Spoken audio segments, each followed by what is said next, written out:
Bobby spent the next morning installing the discernment program. As he dug into its libraries, he was amazed at the vast amount of data they contained.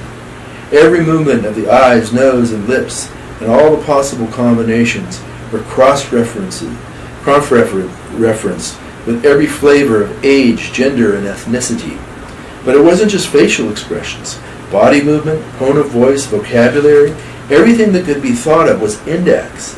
And it would take weeks for Bobby to go through and test it all. Teams of people just as sharp as he was had gathered all of this, or at least had written programs to gather it all. So he decided to just trust the nerds at Google and do the install.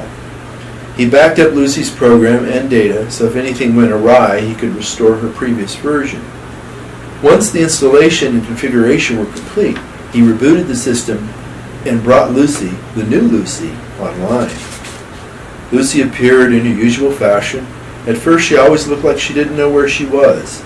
Then she recognized Bobby and smiled. "Hello, Bobby." Bobby said hello and then waited. He narrowed his eyes and put his fingers to his lips. "Is something wrong?" asked Lucy. This itself was new. Normally she would ask, "What can I do for you?" or "Do you have a question?" "Why do you ask that, Lucy?"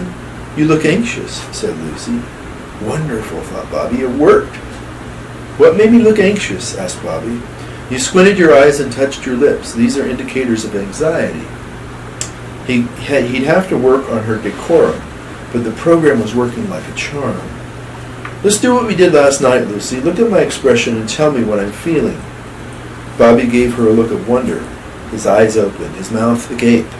"Surprise, wonder, amazement, awe," said Lucy. "Excellent," said Bobby. "How about this?" He then gave her his frustration look. "Frustration, disbelief, exasperation," said Lucy. "Great," said Bobby. It then occurred to him that if Lucy could read his expressions, it could work the other way.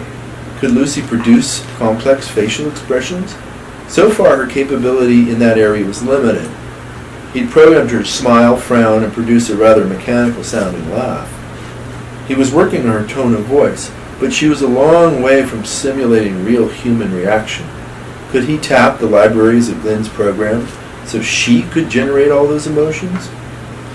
Glenn had explained the program was being used to enhance customer service AI. The idea was that if a customer had their camera on, the programs could read how they were feeling.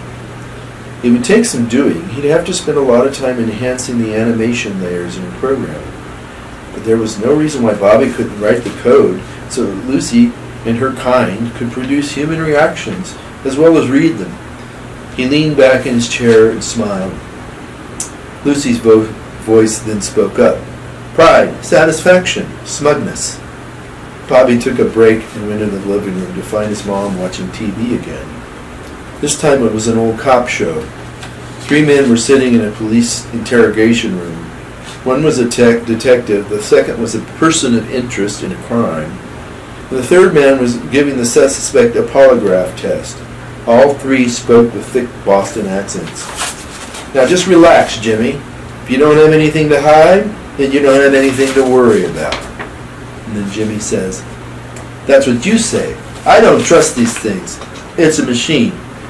You agreed to do this. If you want us to charge you, we can." "No, that's okay. Just get on with it." The detective then nodded to the polygraph man. As the detective questioned Jimmy, there were close-ups of the polygraph needle jumping up and down with each response. The detective studied Jimmy's face with each answer he gave. When the questioning was over, Jimmy had left the room. The polygraph man went over the results with the detective.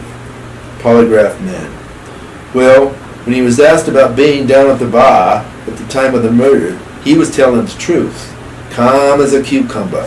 Calm as a cucumber." "What about the goil? What about when you asked him about the goil?" "Ah, now that's a different story. He knew her all right. The needle was jumping all over the chart. All over the chart. I knew it. Didn't need that machine at all. I could tell it in his face. I could tell it in his face." This gave Bobby an idea. And that's how it starts.